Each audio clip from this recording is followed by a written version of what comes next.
بسم الله الرحمن الرحيم. السلام عليكم أيها الأخوان. وعليكم السلام ورحمة الله وبركاته. يا محبي سيدنا الغوث العظم، يا مريدين الغوث العظم، بارك الله فيكم وكثر الله من أمثالكم، وسبحانه وتعالى إن شاء الله يرضيكم ويوفقكم في أعمالكم ونياتكم، إنه على كل شيء قدير. يسعدني في هذه الليلة المباركة، ليلة ولادة سيدنا الشيخ عبد القادر القبناني قدس الله سره وارضاه، أن أشارككم وأشكر إخواني وأولاد عمي السادة في رانيبور لدعوتهم لي، خصوصا السيد فضل شاه بارك الله فيه ورضي الله عنه وارضاه. فجئت لأحييكم وأشكركم وأبارك لكم وأدعو لكم بالصحة والعافية والرزق والإيمان والستر لجميع الحاضرين وأولادهم وأحفادهم وعائلاتهم إن شاء الله. آمين آمين آمين. يا رب تعطيهم الصحة والعافية والرزق والإيمان والستر. رب يزيد من إيمانهم، رب يزيد من إيمانهم، رب يزيد من إيمانهم. رب آتنا في الدنيا حسنة وفي الآخرة حسنة وقنا عذاب النار. يا عزيز ويا غفار وادخلنا الجنة مع الأبرار.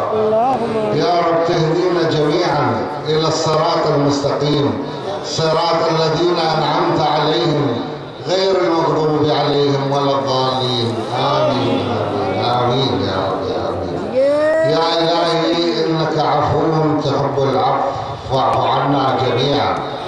يا إلهي إنك عفو تحب العفو فاعف عنا جميعا. يا إلهي إنك عفو تحب العفو فاعف عنا جميعا. يا رب لا تخلينا محتاجين إلا إليك. ربي إنك أعلم باحتياجاتنا. يا ميسر الأمور يسر أمورنا. يا نور السماوات والأرض نور طريقنا. يا رب اهدينا جميعا إلى الصراط المستقيم. آمين يا رب يا آمين. يسعدني مرة ثانية أن أشكركم، والله يزيد من إيمانكم إن شاء الله يا مريدين سيدنا الغوث، الله يجمع إن شاء الله آراء المسلمين ويحفظ باكستان من كل مكروه. ربي تحفظ باكستان من كل مكروه اللي يجيها من أعداء باكستان. ربي تجمع المسلمين على كلمة التوحيد وأشهد أن لا إله إلا الله وأشهد أن محمد رسول الله. يا رب ترحم والدينا ووالدين الحاضرين ومكانهم الحاضرين. أنا الحقيقة أحب أقول لكم أنه أنا جيت لأشارككم وأزور قبر جد السيد محمد صالح البغدادي، فقمت اليوم بزيارته والباركة، والحمد لله أنه بين أهله وبين أولاد عمه السيد أحمد البغدادي وأولاده وأحفاده وأحفادهم. آمين. فهم أول من اجوا هنا إلى رانيبور من 450 سنة تقريبا، ونشروا الدين الإسلامي في هذه المنطقة. ما الله إن شاء الله يجازيهم على أعمالهم، وربي يرحمهم برحمته الواسعة. آمين.